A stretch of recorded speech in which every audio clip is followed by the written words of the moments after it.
Does this in any way reduce our military capability while they do this? Well, I don't think it reduces our military capability, but it completely redirects and refocuses what our military is doing. I mean, we have an immense amount of global challenges that we have to face that would require the military to be completely focused on what they're doing. And this action by the Department of Defense and by President Biden not only takes them off the ball, but it gets them completely focused on something else that's entirely secondary. We have China threatening our ally Taiwan and increasing aggression.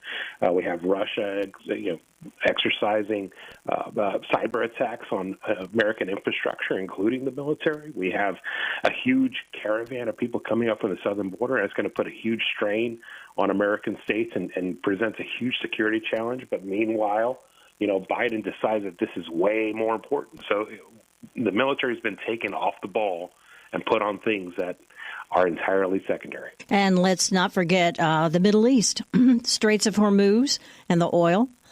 Let's not forget, and Turkey. I mean, there's an awful lot going on in the world that the U.S. Navy protects against. The military has been training and developing tactics and developing weapons and developing the needed capabilities to deal with these threats, because these are the things that actually impact American families, American businesses, American interests across the world. And to take them off of those focuses, to redirect them to these purposes that obviously serve only political expediency, not only drive down our ability to respond.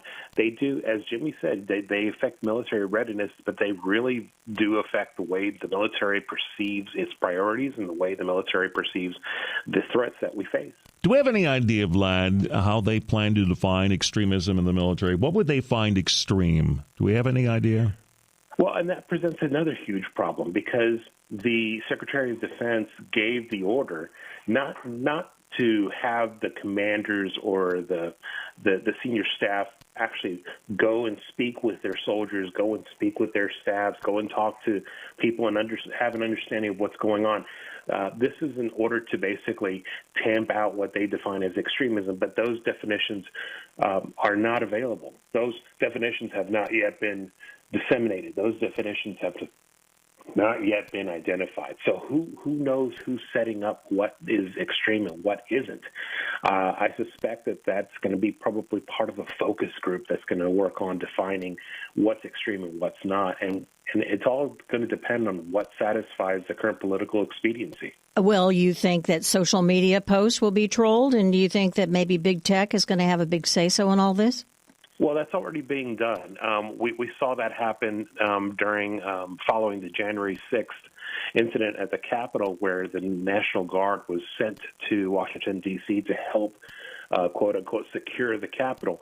The military and big tech and the government actually went through a vetting and screening process and actually removed troops for reasons that they never revealed completely, but clearly that vetting included screening their social media posts.